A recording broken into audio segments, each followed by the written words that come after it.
Then, okay, I'm still Bob Harper. This is my last my last lecture for this summer school. I have worked out a ton of things that I would like to say, and I guess we'll have to see how far I can get through them to make my general points anyway, which I would like to do. So what I want to do is, I mentioned at the very beginning on the scratch, I think, and maybe some of you, that in some way the lectures are designed with subversive intent, and so now we get to the point of my subversion. And so what I would like to do is I want to talk about perspectives on type theory, and I want to in particular talk about a distinction that I think many of you probably, I'll write versus because it's good for rhetorical purposes, but it's a bit of a rhetorical thing, so I don't necessarily say versus, but contrast to what is called formal type theory. And I think that many of you, my supposition is that many of you think that this is all there is, that is what type theory is, and I'm here to tell you that that is not the case. And so what I would like to do is explain to you the distinction between computational and formal type theory, and why where my heart actually lives is in computational type theory rather than in formal type theory. Now I know so what I want to do is, in order to set the stage, I need to say a little bit more precisely, because I know from discussion, for example on Slack, that people don't really even, when I use the term, they don't know what I mean. So I want to be careful about this. So the thing I want to talk about here to start with is saying what is formal type theory and what is going on with formal type theory, by way of contrasting it with a different perspective, which is which Constable, I borrow the terminology from Bob Constable, is computational type theory, and I'll get to what I mean by that in a little while. Okay, so that's the plan for this lecture. Okay. So when I say what is formal type theory, let us talk about, first of all, what I mean by that. So I realize that it's common in English to use the word formal just to mean precise or rigorous or desirable or something like that. And I care a lot now what I mean by formal, okay? So what I really want to say is that formal type theory is given by, is a formal system, as it's called, and it's given by an inductive definition. Inductive definition, which consists of a bunch of rules that define at least these judgments, okay? This part I'm sure you know about, but I want to be clear on what it is, and really I should write this one first, but anyway, A is a type, okay? So the point is that the thing I want to stress is it's given by an inductive definition. Okay, it's very important to understand this, and this is what I mean by formal. What I mean is that when you define the typing, what is a type, and you define what the members of the type are, you are saying once and for all and only these are the things that are types and are elements of those types. Okay, that's very important. And a consequence of this, which comes out, is that, well, there's several ways to frame it, but one way to say it is relentlessly, I'll put it, recursively enumerable, okay?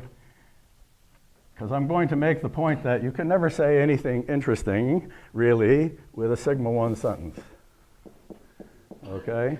That's the thing I want to say, or the other terminology from recursion theory is a sigma 1 sentence, okay? So the point is that I enumerate what these things are, and such a judgment holds exactly when there's a derivation of it according to the rules. Okay? It's really important to understand this. Now, where does this definition come from? It's just these are just a definition. I'm going to leave a little space here because there'll be something else to say in a moment. But for now, let's just go with this. So the question is, where did this come from? Where does this definition arise from? Well, the idea is that all it is a codification of certain systems of formal logic. That the predecessor of all of this, okay, in particular what is called Church's higher order logic and variants thereof, okay, but they're a formal logic. So if you ever studied mathematical logic, like that's a typical course title, you'd be studying formal logic, typically first order logic, okay? That's what people often do in a, let's say, an undergraduate course on logic. And what is that? Formal logic is an inductive definition. You give a bunch of rules. Definition of these judgments. Let's say, relative to hypotheses, I can say that something expresses a proposition. A lot of times that's just relegated to a matter of syntax, but you can formulate it like this. And when is it true? And the things that are in here, in fact here, often you don't even have that, or I'll be a little bit loose here about exactly what this is because I don't want to get bogged down in too many details. But these are our assumptions, like things that are true or the range of significance of some variables. Okay, so that's what can happen if you're looking in like predicate calculus. So it looks like that. So you give an inductive definition to this. And there are many ways of doing it. And as a matter of fact, if you take the very standard textbooks, the ones that I studied, let's say, like Kleeni's great 1952 Introduction to Metamathematics is pretty much never been improved on, it seems to me. But anyway, that's I'll call that a standard textbook. The typical formulations, particularly in the early part of Kleene, to his credit, he also considers other things, is given in terms of a notation and a setup called the Hilbert system, which is useful for metamathematical purposes, but not very natural. But the thing is that you can formulate what it means to be a true proposition using a variety of techniques, in particular of natural deduction. So what is happening with these formal type theories? So what formal type theories do, like this, is they merely codify a notation for, I'll call them formal proofs. I want to insist on this. Formal proofs of, let's say, A true. In other words, M:A is defined to mean M is a formal proof of A, where A is supposed to be a proposition. So they just set up like this. And the innovation, the thing that is really nice, is the big idea in some sense comes from Church and from Gensen, which can be summarized with one letter, lambda, okay? The thing that is nice, if you are familiar with these things, I'll make a remark. When you write down a Hilbert system, it neglects the fact that the thing of interest is not what are the theorems, but rather the consequence relation. And the Hilbert system does not bring the consequence relation to the fore very naturally. Lambda calculus brings out the fact that you're talking about consequence. You have a bunch of hypotheses of things being true, and you derive that something else is true. That's what's of interest, deduction from assumptions. So lambda calculus codifies consequence relations. Okay, that's what's really, really nice. In fact, the whole theory of logical frameworks is sort of based on this idea, okay? And I'm being sloganish here because I don't have time to go into all the details, and I kind of assume you know more or less. So the cool observation is that if you want to go from provability, something being true, to a formal notion of provability, to something being true, you can write down a notation for what those proofs are, and that's a much nicer way to live. It's nice to have that notation, and it's quite beautiful that lambda was the thing that made it very elegant to write down what proofs are and to study the proofs as things in themselves. Okay? So that's like the history of like how this comes about. Okay? So now I want to make an observation, is that this correspondence that is going on here, that I'm describing here, the correspondence is a matter of explicit intent. Okay? And it's a matter of definition. And why do I emphasize this? Because it is not, in my opinion, a scientific discovery.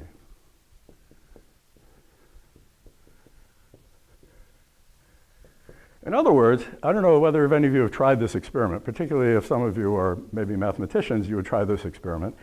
If you show people, so the correspondence that I'm describing between formal systems of types and formal systems of logic, and that they correspond in a very, very elementary way, try to impress your non-CS or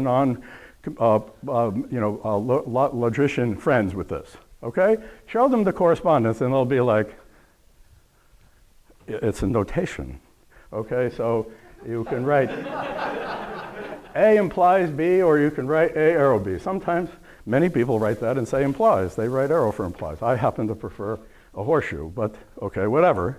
And you can write this, or you can write that, or you can write ampersand or whatever, and all these things correspond.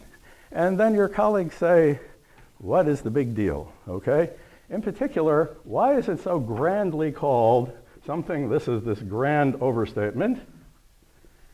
It's both grand and also misnamed, but all things are misnamed. Nothing's ever named after the person who actually did it, okay? So the grand overstatement of what is called, I'll just write the CHI, okay? People are constantly going on about the Curry-Howard isomorphism with all gushing. Okay, well, first of all, it was not due to Curry and Howard, okay? It's de Bruijn, Kolmogorov, Heiting, Martinluff, Curry, and Howard himself disclaimed responsibility for doing this. He wrote it down, okay? So that's the first fact, but this is standard. Everything is named after the other person, so we know that. But also calling it an isomorphism is ridiculous because there was never a theory, there was no theory of equality for proofs. And therefore, it doesn't make any sense to talk about an isomorphism, which says that some maps are mutually inverse, which has equational obligations. It's nonsense. This whole phrase is like completely, I don't like it, okay? And that's my reason. Those are my two reasons. Because it's true by construction. It's true by its very definition. And so the thing is that I think it's kind of misplaced. And the correspondence in this form, okay, is I think, boring. Okay, there's nothing really to say. And in fact, what people are doing these days is they don't even bother anymore, because why do it? Don't even bother to write down logic in this form, just write it in that form. Okay? And what does it do for you? Okay? Well, the thing that it does for you, so this is the way people work these days. They work in systems of logic that looks like this. So what it does for you is it specifies a structure of formal proofs. Okay, and for this reason, I'll call this sort of structural type theory.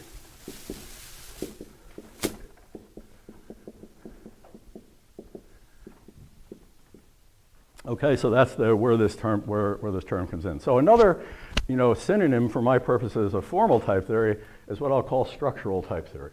It's concerned with the structure of formal proofs. And the formal proofs, the structure of formal proofs, is specified by context-sensitive formation conditions that tell you what is a well-formed proof, or a well-typed term, if you would like to say that.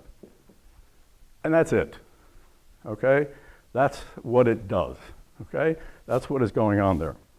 So I'm phrasing this in a certain way, okay, in order to motivate other things. Okay, so this is the first thing I want to say.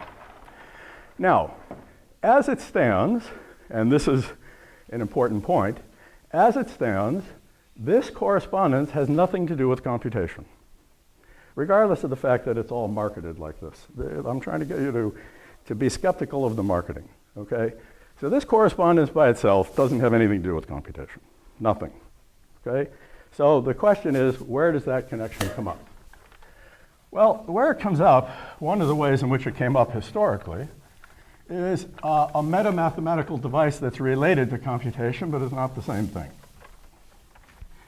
Because one of the things where I'm heading is, as computer scientists well know, a proper notion of computation has to have a proper notion of cost. It has to be polynomially related to other notions of computation so that cost measures make sense.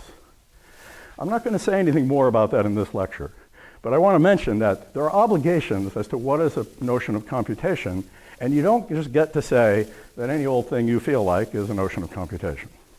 Okay, that's the sort of thing I want to say. But before I get to saying more about that, let me say some things that come up here. So what happened with Gensen is he came up with a meta-mathematical device which was a notion of proof simplification.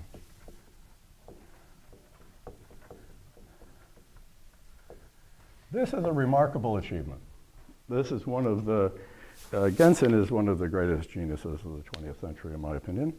And this is his central contribution to the field. And what it does is it induces, and it's useful for two things, is it begins to address, but not fully, but it begins to address when are two proofs the same? This thing comes up from time to time. You'll see people contemplating this. The question will come up from all different angles, many different situations. People begin to ask themselves, what does it mean to say that's the same proof as this one? It's, first of all, it's not obvious. I don't think there's any obvious definition. Gensen gave a condition for when two formal proofs are the same. A formal proof is not the same thing as a proof. That's another thing that trips up these discussions. The words get in our way, okay? So I'll do my best to use words in a maybe stilted but intended to be accurate way so that I can avoid some of these confusions, okay? So there are confusions involving terminology. So we could ask a priori, what is a proof? I'm going to address that question a little bit later. Right now we're talking about formal proof. So I began to address one or two formal proofs the same.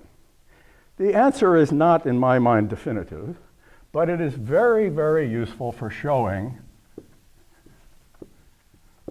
when there is no formal proof. It's useful for the negation. Because the idea is that you introduce a notion of simplification in such a way that you can say that if there were to be a fully simplified proof, if there were to be a proof of something at all, there must be a fully simplified proof. And if there's a fully simplified proof, then it must have a certain form. And then I argued that that can't exist by induction on the definition of the derivability relation, because it's inductively defined. So particularly, proving a falsehood, you say if there's a proof of an element of the empty type, you could say it, or a proof of falsehood, can't exist, because if there were one, there would have to be one in normal form. And if you look at what the normal forms are and you go by induction on the definition of what the rules are, you'll realize that there can't be one, and therefore the logic is consistent. So that is formally consistent, I'll say. So that is a very useful thing, but it's a metamathematical device, okay? And a priori, there is no reason to expect this to work in any given situation. It becomes a methodological thing to try to make this work. Okay? That's the idea. Because the meanings, the propositions and the things that you write down don't really have a meaning, and the meaning therefore there is no meaning, so it doesn't include any notion of computation. So you can't really expect this idea to work, but you sort of try to make it work. That's the idea, that's the methodology. A very good counterexample of it not working is what's called homotopy type theory in the Green Book. Okay? I'll say more a little bit later about that. It doesn't work. Okay? The whole setup doesn't work. Okay? It doesn't have a computational interpretation. But what happens is people say that so in other words, there's no good notion of proof simplification. So there are two things that are going on here that I'm trying to get across. One is that one is that you introduce this thing as a metamathematical device, and the other is that you can kind of regard the simplification as a kind of computation. Very often it's non-deterministic, okay? Very often, I mean, that's like typical things that happen, and sometimes it doesn't even exist. So I just want to kind of make a broad statement here. But one can construe that notion of proof simplification as some kind of notion of computation, but you are going to have a lot of problems, like, for example, with polynomial relatedness and so forth. That isn't going to work. See, I want a theory of computation that encompasses both complexity and correctness. Otherwise, you don't have a theory of computation. Okay? So it's not all logic. I mean, part of the message of this lecture is going to be, it's all really computer science, but we'll get to this. So the way this is expressed is through the vexed notion of definitional equality. So this says more or less M and N simplify the same way. Okay, so this is my simplification. It's never clear what the definition is supposed to be, And the reason is it's quite arbitrary, and it's largely there as a convenience. So there's nothing definitive about it. You just like have some of these things. But it's a characteristic thing. It's not a good idea to think of it as expressing equality of meaning, because these things have no meaning. This is some kind of structural equivalence, okay, which is what Gensen introduced when he talked about simplification of formal proofs. Okay, so that's the thing I want to say. So that gives you a picture of how I view formal type theory, okay? I don't view it as a theory of computation. Okay, that's the thing I want to get across. The other thing I want to say, which is because I want to make a transition now to a different perspective, okay? The other thing I want to say here is a remark due to Brauer, okay, which is very important. And the idea of Brauer is that if you look at this sort of notion of a metamathematical device, what you see is that logic, that is formal logic, expressed in whatever way you want, is mathematics. You're doing mathematics when you're doing logic, which means that it's not a foundation for mathematics in this respect, because it is mathematics that you're doing. And so the question is, what then would be an actual foundation for mathematics according to Brauer's critique?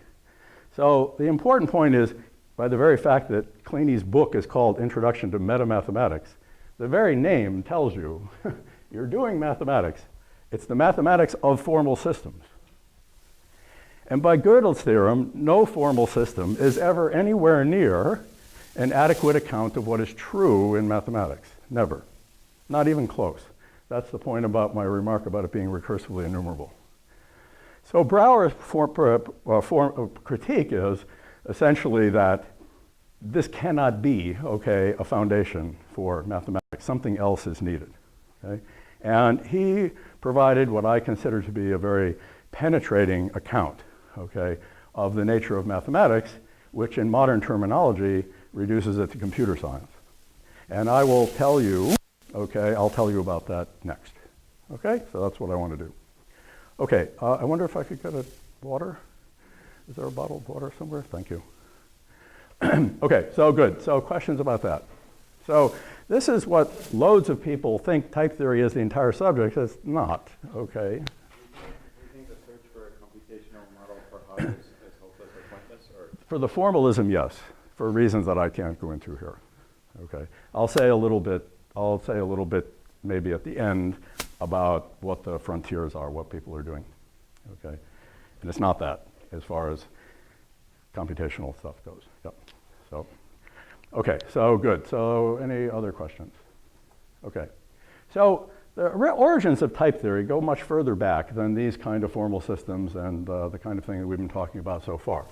So what I now want to talk about is the notion of, let me check my notes to get my flow, okay, which is a different notion due to Brauer.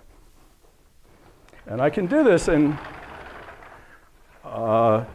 different ways. And while I was at the cafe this morning, I went through several different versions. So I'll try this particular way of going. So let's contrast with computational type theory. So what I will do now is I'll just say what it is, and then at the end I'll come back to Brauer's critique and how it plays into this, okay? I could do it the other way around, but it seems like this might be a good way to do it. Okay, so now what we're going to do here, and now some of the backstory of what we've been doing all week, what Dan and I have been tag teaming about all week, some of this will now start to come out, why we're doing things the way we're doing them. Okay, well, so what is the idea of computational type theory? The idea is it's not a formal system. It's not a formal system in any way. Okay, it is not given by some inductive definition. It's not given by a notion of formal proof. It's instead given as a semantics that is based on the idea, you start with computation. If you wish, you can say you can start with a programming language. Which I will hasten to add, need not ever be fully specified.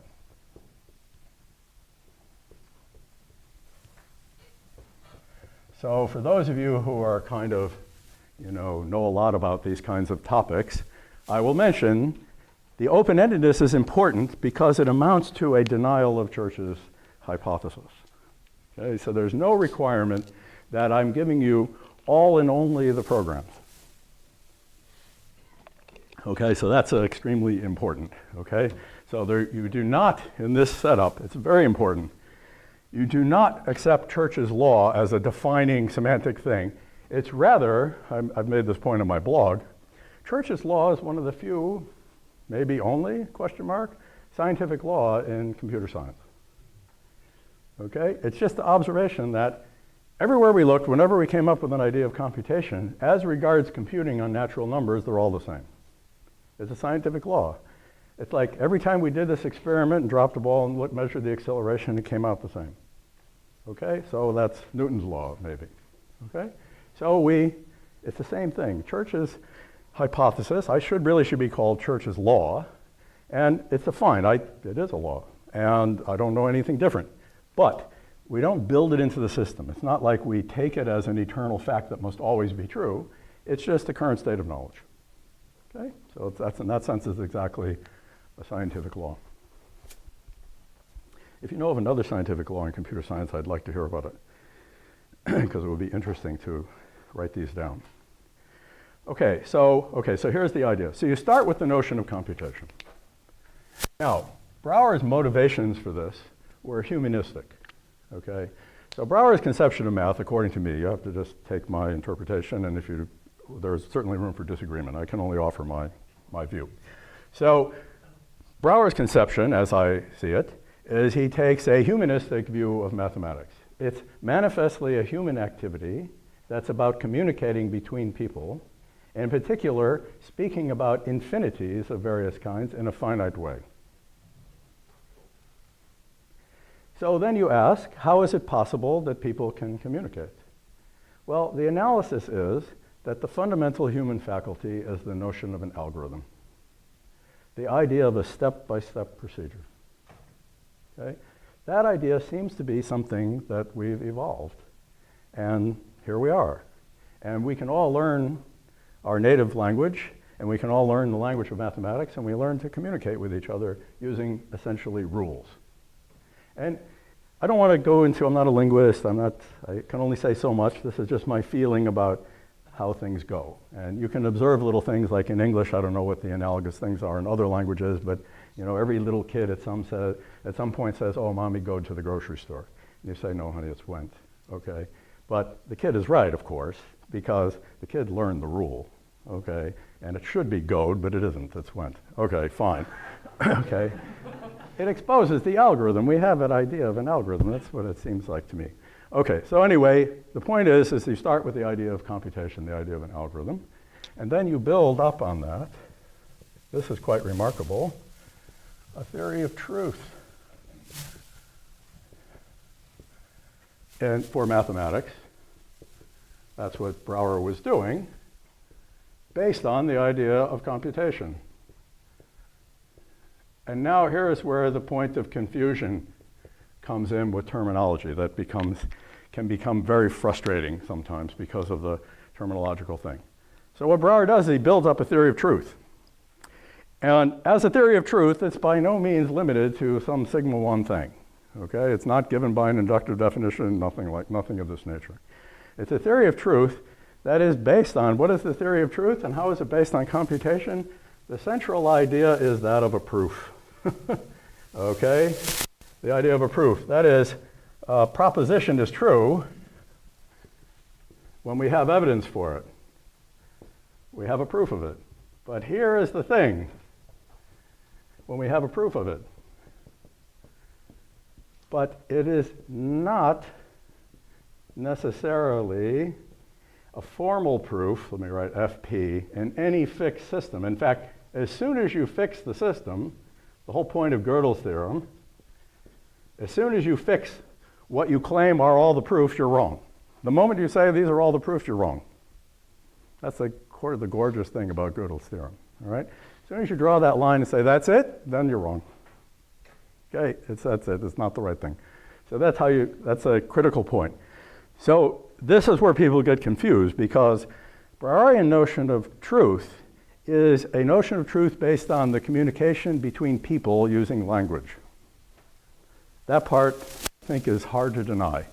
Whatever you may think of, God's mind or anything like this, anyway, down here on Earth, in this room, we do mathematics by talking to each other, and we communicate using proof. That's undeniable, okay? And so, is that a question or? Okay.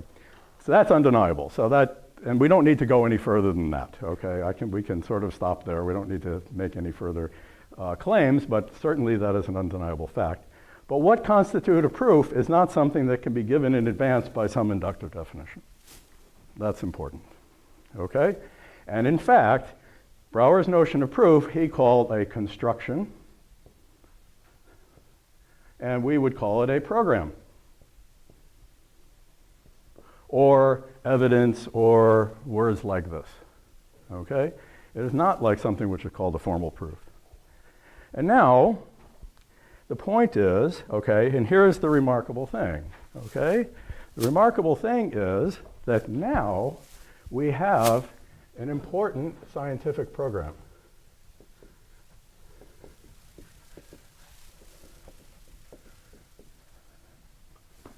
Which we're all living off of, whether you know it or not, okay? Which is that to explore and understand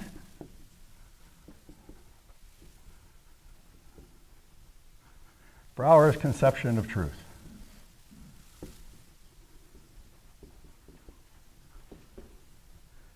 And what is going on here, and now I'm going to explain the idea of type theory in a minute, in particular, where it is realized is in the semantic, or what I will eventually call behavioral conception,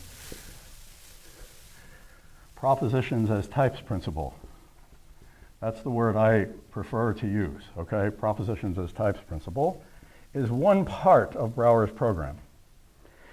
The interesting thing about Brauer's program is it encompasses a lot more than mere things that you would normally call propositions. And as time has gone on, we enlarged the realm of discussion substantially from what was considered in the beginning. But we'll focus here today mostly on propositional types, and we'll talk about some others. So here, this is something meaty. This is something really significant and important. You can scoff at it, fine, but what I would say about that is at least it's scoffable, okay? That there is claims that are being made in Brauer's program that, inspire derision and disagreement, and also inspire great advances and wonderful ideas that have been developed over the last 100 years approximately. And so it's at the very least a very productive, it's a gold mine, okay? And certainly my whole career is owed to Brauer's conception of what is going on here, just kind of trying to chip away and work out at these ideas. So my point is, I don't need to actually claim, although I do believe it, that this is the right or one and only way to do things. I can just tell you what it is, and that's what I'm going to do here, okay? And you're free to disregard it and all that, that's fine, okay? But I just want to say there's something there. And the formal correspondence is not it. The formal correspondence is a pale shadow of the illumination provided by Brauer's insights. So so this is where I will go now. I need a drink. Okay, good. All right, let me just look at this. Okay, yes, okay, so now there are two aspects to this thing. So the central idea in Brauer's conception, it can be phrased in two ways. One is that you can say a proof, simpliciter, not formal proof in a formal system, but a proof is evidence for the truth of a proposition. And what constitutes evidence is spelled out, is determined by the form of the proposition. For example, and I'll get more detailed about this in a minute, evidence for an implication is going to be a function, a construction, mapping evidence for the antecedent, evidence for the hypothesis to the conclusion. Formally, to evidence for the conclusion. Okay, that's one example. So what does it mean? So there's obviously a connection between implication and functions inherent in what is going on here. Okay, so this was his idea of evidence for the truth of a proposition. I will iteratively refine, okay, but let me just give you a high level. The other way to look at it is that a proposition is a specification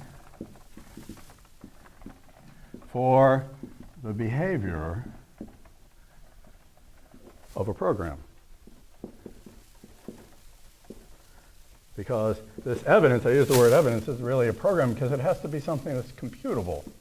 Because that was the whole point of Brauer's thing. The way I can communicate some infinite amount of information to you is not by enumerating it all one by one, but by giving you an algorithm that tells you how to create it for yourself on demand. That works, okay, because I can finitely communicate a function to you as a program, okay? So that's the whole point of it, all right? So he has this idea. So the idea of it being, math being a human activity and codifying the human activity, that's where the notion of algorithm comes in. But if you look at it the other way around, instead of giving priority to the proposition, you can give priority to the program, and you can say, well, the proposition is really a specification or a description of a program. Okay, it tells you, how does that program behave? How does a piece of code behave?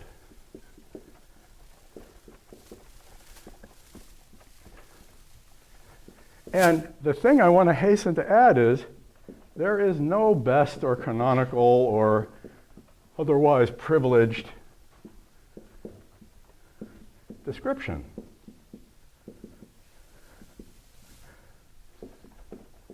You can say more or less precise things about a given particular program. In other words, a program can satisfy many, many, many different specifications. There's no requirement that somehow the program determine the one true specification of it. Okay, that's not the case, okay? So this is the central idea. And so what happens is that you're really developing a theory of programming, and in fact, this is why I will call this behavioral type theory. Computational type theory could also be called behavioral type theory, because we're dealing with assertions that describe the behavior of programs. So by here we start out with thinking in terms of propositions, like things we're used to saying as assertions in math. What we can do is we can just say, well, another way of looking at what a proposition is it classifies all of its possible proofs. That is, the meaning of a proposition, rather than being like your school book version is as a truth value or something, the meaning of a proposition is the things that are admissible as proofs of it, okay? And that's the idea of a type, that the proposition classifies its proofs.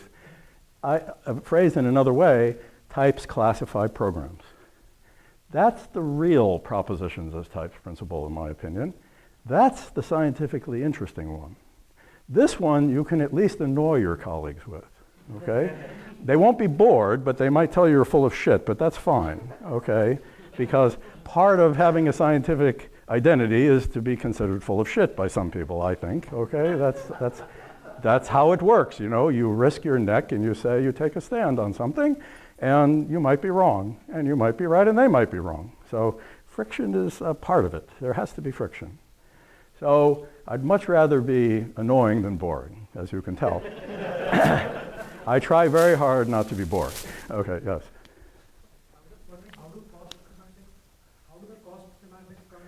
Yeah, so I'm not going to say anything in this lecture about that, okay? But it will come up in a moment when I specify more precisely. I'm going to work with transition systems and stuff, and there will be a natural notion of cost there, and then I'm not going to go further. The cutting edge research really in the field is to now advance the field so that we can have specifications of cost and say something about that. It's a very non-trivial enterprise, okay? For me, it's a vision, not a fact, okay? It's what ought to be true as opposed to what I know to be true. Okay, so that to be in all in all honesty. But you have to have a vision. I mean, that's if you guys want to make a career, the thing you have to do is you have to have a vision. You have to say, okay, here's this crazy idea, and goddamn it, I'm going to show that this is right. Okay, so that's how you work, I think. Okay. All right. So what I now want to talk about is what is behavioral type theory, and I don't have any time to go into a lot of details. Okay, but I will now specify what it looks like a little bit so you can get a flavor. And then there will be plenty of time or opportunity to discuss and argue and dispute and stuff. So that I will enjoy also.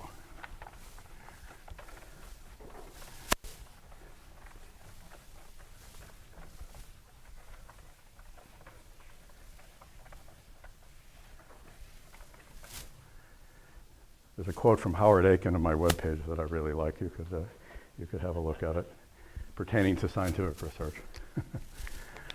Okay, so good. So what does this thing look like? So we start with a transition system, with a notion of program. However, so we have a notion of program, and we have a notion of what it means to evaluate it, and we have the notion of what it means to be done. And the important thing is it's open-ended, as I said before. That is, I specify how to execute certain programs. I don't tell you that these are all and only the programs. These are just things that I happen to know about and that I want to discuss with you. Okay? So that's how we do that. Okay? So it's an open-ended notion of computation.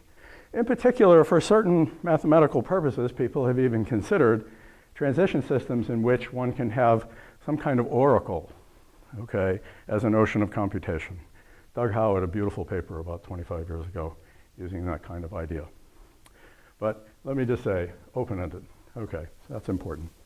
All right, and now what you do is you now want to talk about, let me just have a look. Oh, yes, I want to say is that there's no sense in which it is of any kind of safety or anything of that form.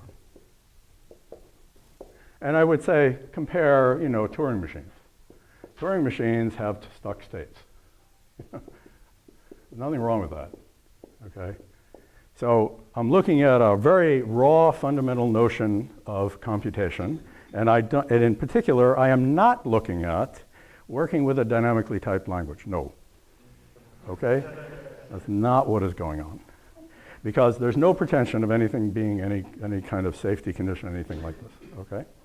So that's important to say. Okay, I want to say that. Now, here's the fun thing, is that types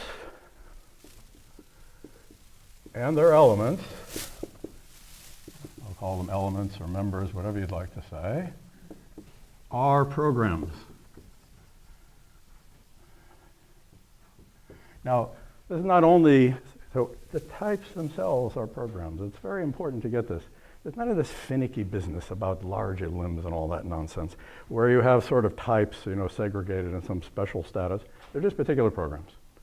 As a practical matter, this is extremely useful, purely as a matter of pragmatics. But in any case, conceptually, the reason I want to emphasize it is because we start with the notion of program, that's all there is. Okay? All right. And then what we do is we define types in a particular manner, but roughly by defining two things. Okay? What are their members? What values inhabit them?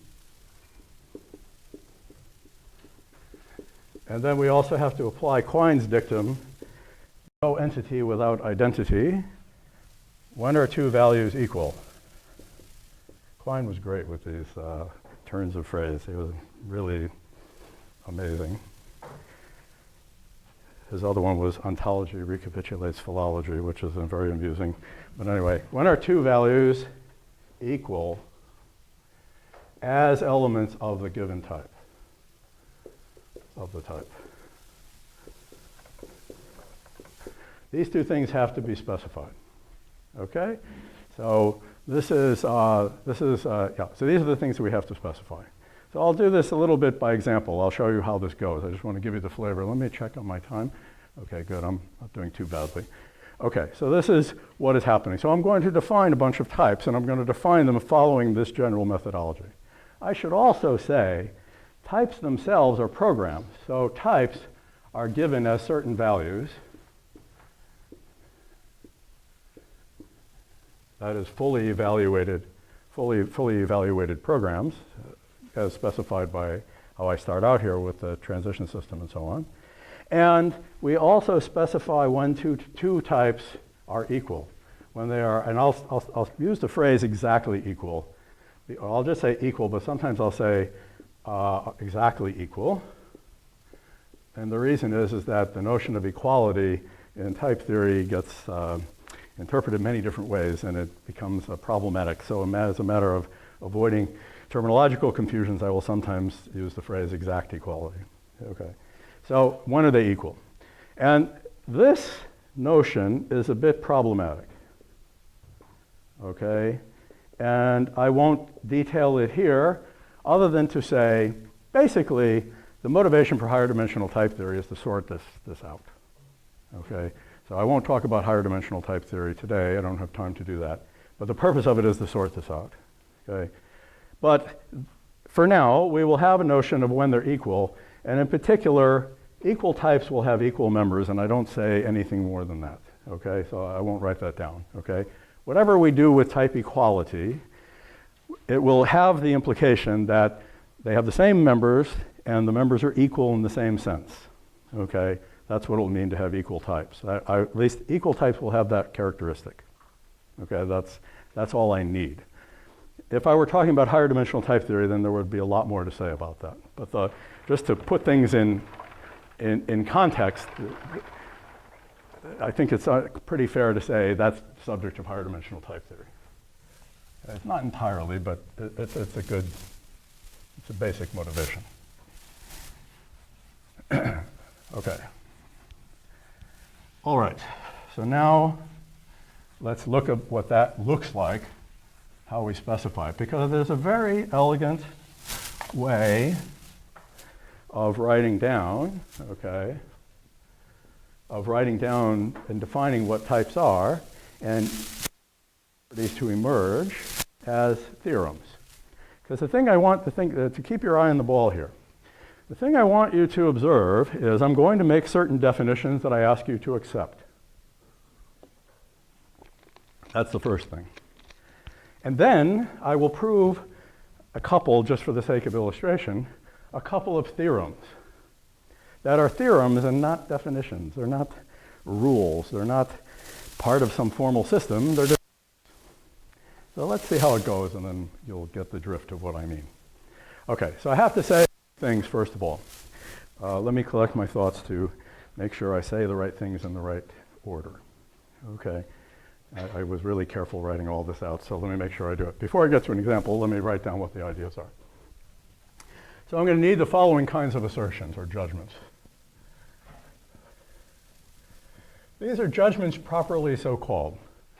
The things that are derived in formal systems are some kind of formula that maybe can be taken to express certain judgments. I don't know, but these are the judgments. And there's a reason for using that term, because judgments have an epistemic force. And really the thing that underlies computational or intuitionistic type theory, Brauer's program, as I've emphasized by now, it's about conveyance of knowledge. Everything has epistemic force. So the idea is that the judgments express things that I know. So it's all about expressions of knowledge. That's where that terminology comes from. It's gotten abused. The word has gotten abused, and I think it's sad. And if you read Martin Leff's papers on these notions, they're amazing works. You should just put them under your pillow. They're just like, I read them over and over and over again, honestly. It's really quite remarkable. Anyway, I'll give you a flavor. So I came up with some my own personal notation this morning, just to make a point. So here's what I want to say. Is we're going to have judgments like this. I'll write it, type 0, I wrote it like this, which is to say, is a value A, that's just a particular program, is going to be a type. For the sake of simplification, we'll do that. All right, we'll do that. And I will also have a notion of when two values are equal as types. So these are values A and B are equal types, exactly equal. I'll say they are equal. The reason for these is these are the way in which I define things. Is I define types by saying a certain value is going to stand for a type, and it's going to classify elements, which are written like this. I'll write epsilon 0, which is a member, a value M, inhabits type A, which is a value type A, which is type 0. That's what I'll do here. And when are things equal as elements of this? So equal values of let's write this. Let me check what notation I used. I tried to be fairly systematic. So let's write these A0 like this to emphasize that they're values. And then I'm going to extend them to non-values. So that's the first thing. So those are the things we're going to define. Okay?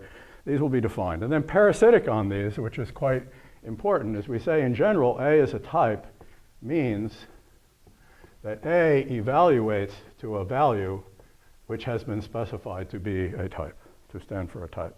So you get evaluation in there. You can run the types, okay, as programs.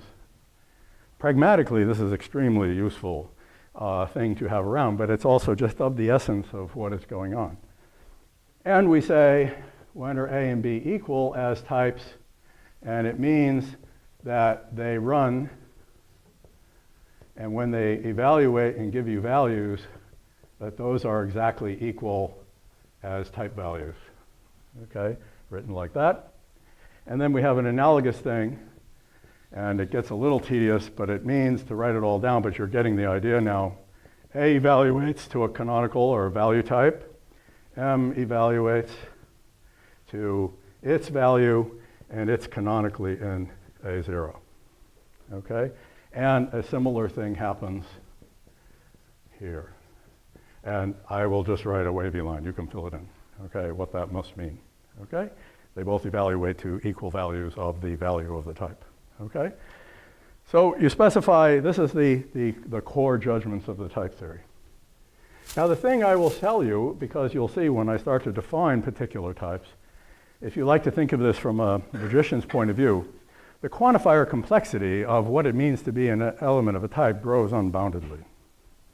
There's nothing here RE. It's like nowhere near. Okay, yes?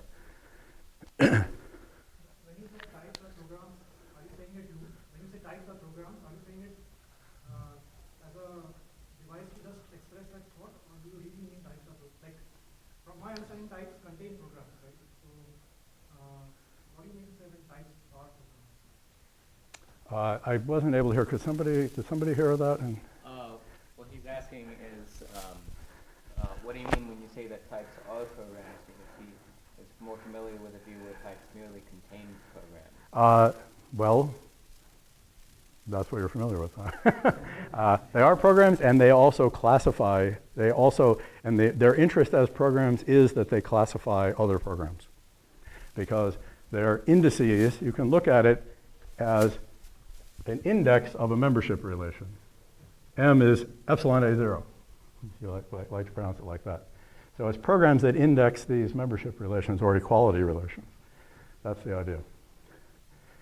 It works out, believe me, it's like a beautiful thing that everything is just programs.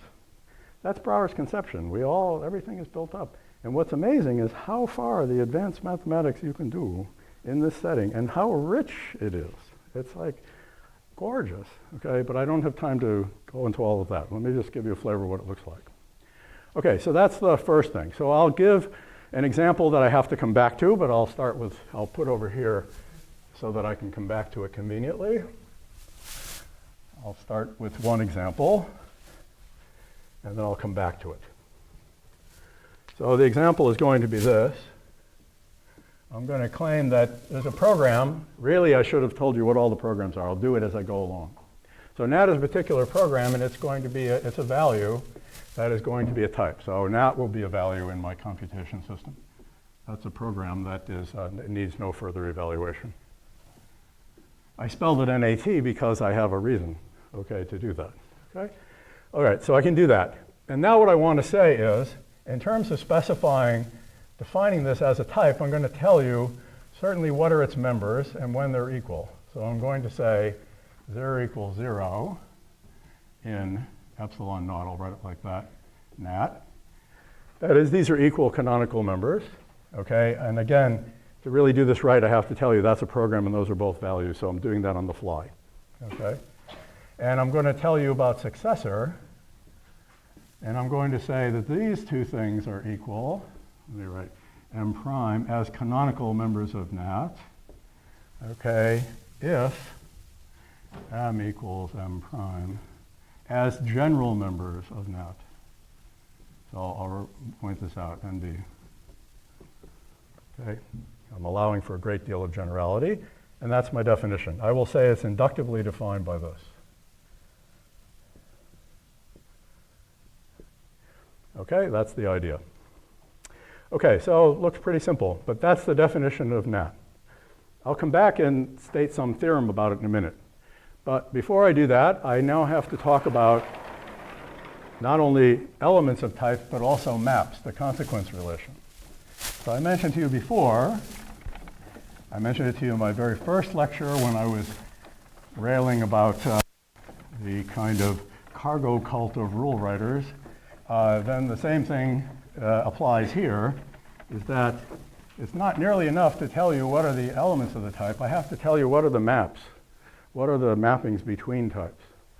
So I have to talk about maps and functionality, so we know what this is. This is important. Which via, if you look at it as logic, we're looking at logical consequence or entailment. And not formal entailment or formal consequence, but just logical entailment according to the Brauerian conception of truth. Okay, so what I want to say is I need a notation, and the notation will be this.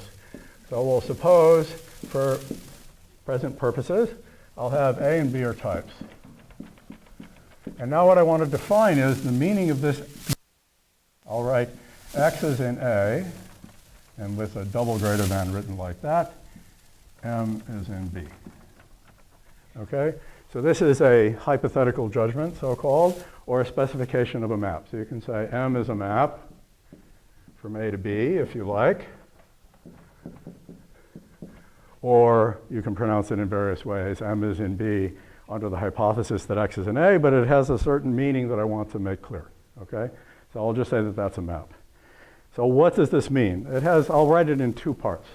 Okay? The two parts are this.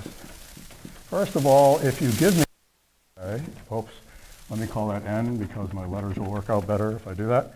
Okay, then if I substitute, then that will be in B. Meaning it runs to a canonical element, this runs to a canonical type, and this is canonically element of that type according to the definition I've begun to give over on this board. That's part number one. Part number two, which is very important, is functionality. And it's the idea that you have to respect equality.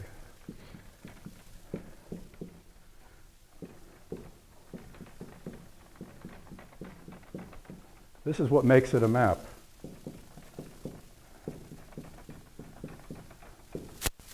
This is very important. And this is called functionality. And it's related, people use terminology in different ways, but it can also be described as extensionality. I won't have time to actually substantiate this point, but when I describe what other type constructors are, in computational type theory, they will have the universal properties that you think they ought to have. In formal type theory, they do not. Okay? So there's something important going on here, and the thing that's important is we're dealing with equality and in a forthright way in the way that it is always dealt with in mathematics. Okay? That's the point I want to make. So in particular, I won't spell it out here. There's another thing we really have to specify, which is related, if there's no entity without identity.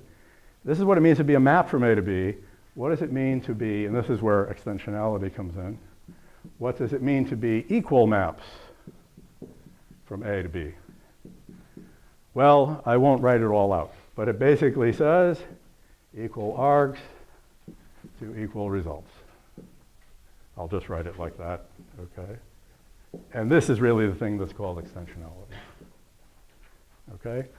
These are going to be equal if, for all the arguments you plug in, they're going to give you equal answers, and equal arguments in each case vertically will give you equal answers, and you get a square, and everything will be equal. So that's the notion of extensionality. In this respect, computational type theory is very mathematically familiar. There's nothing alien or weird about it, okay? Because it's just, you know, that's what you do in math. No difference, okay? But here's the interesting thing. I'm going to start going along, and you start doing more and more things that just look like standard blackboard math. And then you stop and think, and you say, and yet the entire thing is about running code. That's really astonishing to me. It's a really beautiful thing. Whereas, you know, set theoretic foundations and stuff like that, nothing to do with computer science. So I find that it's interesting to watch how this all develops for that reason. Okay, so that's the notion of two maps. So then that puts me in the position to be able to explain another type to you, which will be a function type. So my another example is I will say the following thing. I will say A arrow B is a canonical type. Officially, it's arrow is some kind of an operator.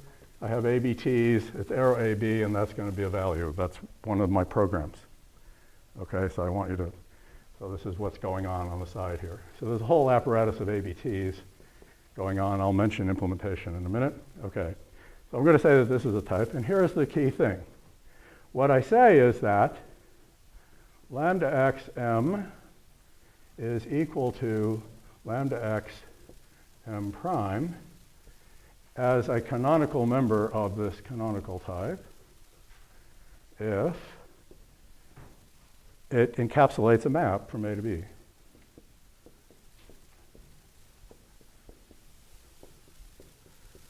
According to the definition I had. This is simply the idea that the exponential, the function space, internalizes maps. Maps are given a priori, and then you can internalize them as elements of a type. So this is what we're doing here. That's my definition. Okay, so that's the definition of that type. All right, is written like that. Of course, we have to, I'm taking for granted. My programming language has lambdas. Lambdas are values, okay. Certain things I'm just not bothering to write down for the sake of concision at the board. Okay, now I'm in a position to prove a theorem. See, I have a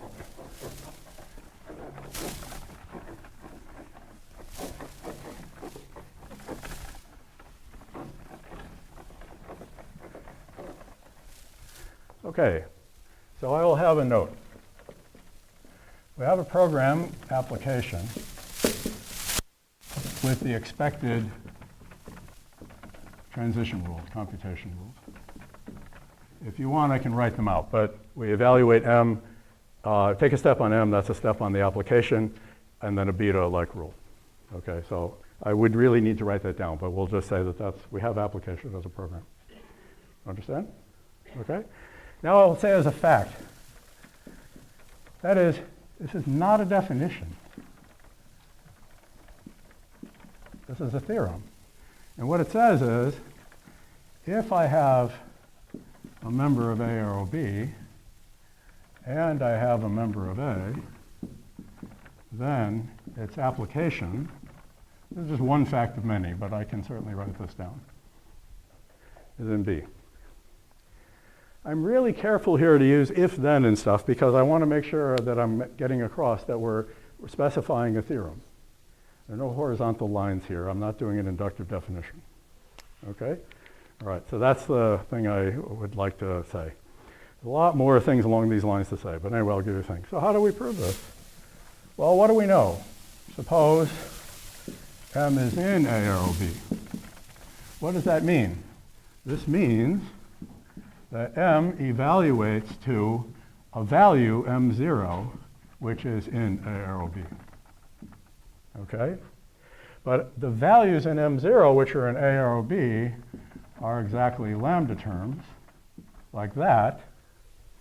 And by definition of the function type, it codifies a map that if x is in A, then M prime is in B. So this we know. Now if we look at the application, so what can we conclude from this? So therefore, by definition of what a map is, I know in particular that n for x m prime is in B, because that's what it means to be a map. So I already know what a map is. So we have that. But we also know that application of lambda x m prime to n steps to that very thing. And therefore, it's a member of B because it steps to something which is a member of B. And we're done. Okay? Oh, and then one more thing.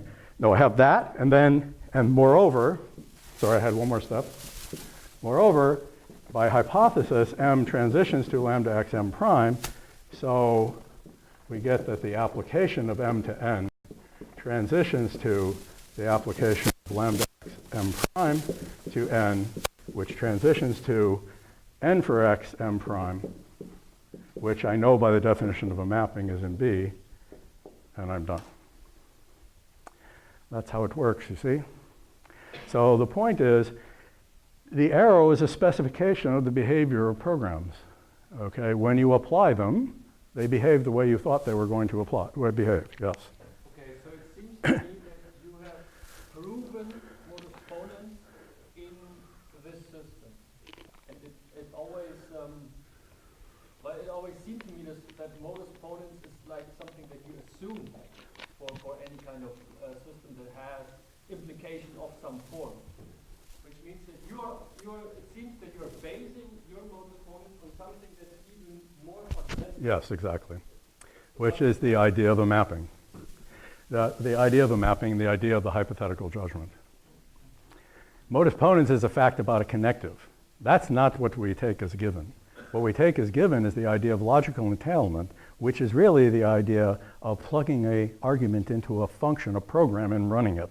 That's exactly what I've shown. So what I ask you to accept is that you know how to plug in arguments and run them. You know what that means. That's the starting point, computation.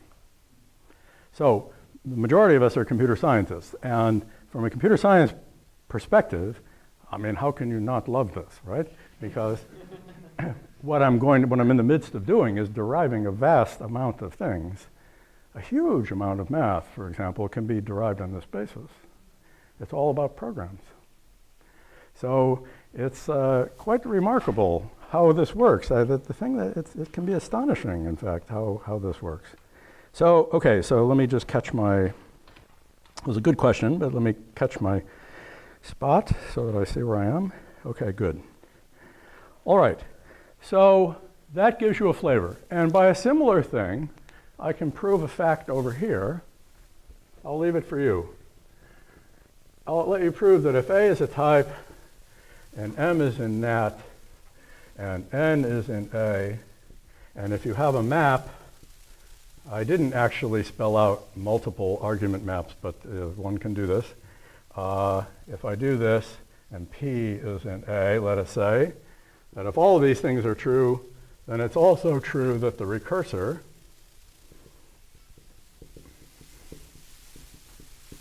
is in A. So you can leave that as an exercise. It's the same sort of thing. It's a little trickier, actually, because you have to be very attentive to the definition of this. Okay, so I'll leave that to you. I want you to, so in fact, I'm going to amplify a point here. Do not fall into a certain trap. The proof that this is done is not mathematical induction. I'll leave it at that, okay? Spell out for yourself this proof and discover something important.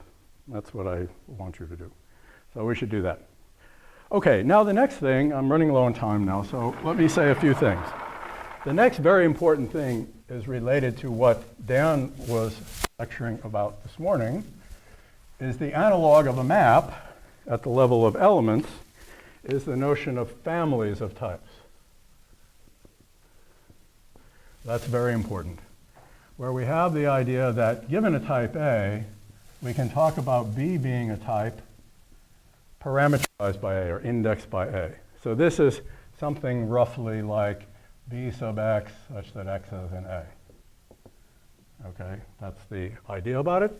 And moreover, we can talk about B being equal to B prime as types, which is expressing that these are equal families indexed by the type A, and then iterated forms of these. And the key thing, again, is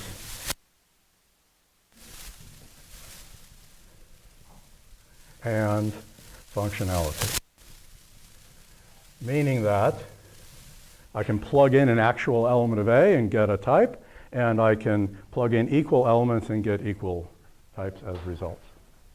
Okay? So that's the notion there. So you have to write those down. And then from there, I can talk about forming, for example, the product of over all the x's in A of all of the instances B of x being a type. And I can also talk about their sum, for example. And those two forms of dependent types were discussed earlier today, I'm told. I was busy preparing my lecture, I wasn't here. And you can write, and I don't have time to write them all out for you, but there's a perfectly good computational meaning to this, saying that we take elements from here into elements of a type determined by the argument. And the whole setup of functionality and families and so on ensures that all of that makes perfect sense. Okay? From there, one can erect lots and lots and lots of interesting things. Now, I will mention that the things I've mentioned that I put up here so far are kind of familiar, standard-looking notions of type, but there have been considered in the literature many, many, many richer, interesting notions of type. I'll mention one in particular that Constable and Smith studied a long time ago, which is the partial elements of A, which means the elements of these are the things that if they terminate are elements of A, but they may not terminate. So that we can then define A partial arrow B can be defined in particular in a call by value interpretation, total arrow B bar. And in this respect, this was around 1989, question mark, 88, 89, something like this. Anticipated the whole business about monads and stuff. That was all already present here in the New Pearl type theory long ago. So that's an example. So what's important here is that we get a notion of partial function, which I earlier argued is very natural in programming settings because we want to deal with partiality, the possibility of non-termination. That can be incorporated. And other things can be incorporated, and I don't have the time and haven't prepared a catalog, but what I will do is I will close by reference, okay, which is to say, if the origin of these ideas and the origin of their implementation is the New Pearl system, which is much neglected. It's described in, I think, 86 or 87 book called Implementing Mathematics with the New Pearl Proof Development System, or something very close to that. And then there's really, the website is what you want to look at, is newpearl.org.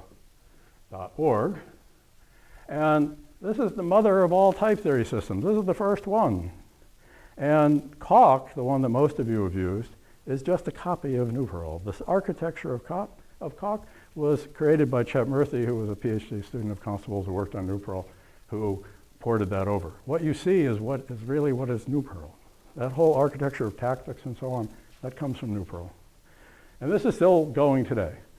There's a modern incarnation of it under development this very minute as we speak, okay, called Red Pearl, which was originally done by John Sterling, who's sitting in the front row, who's currently a PhD student at CMU today for the year. And now there's going to be et al. There are et al, other et alia. Okay, and this can be seen at redpearl.org. Okay, and you can download it and use it and do whatever you like, and you can play with it. And this is our current vehicle for working with computational type theory. In particular, I've only alluded to this, but the activity these days is on higher dimensional computational type theory, which I think is the full story of type theory these days, will involve higher dimensionality. And so we're developing that as we speak. And you can have a look and see what's going on by looking at redpearl.org and talking to John and keeping an eye on papers and developments that are going on. Okay, so that's it. So that's what I want to do, is give you a flavor of like the other side of type theory, which I think people ought to know more about. So this is what's occupying my time, and my students at CMU are all working in this framework and busy writing this summer like mad. Lots of things coming out very soon. So have a look. Okay, so thanks for your attention. I'll be happy to answer any questions.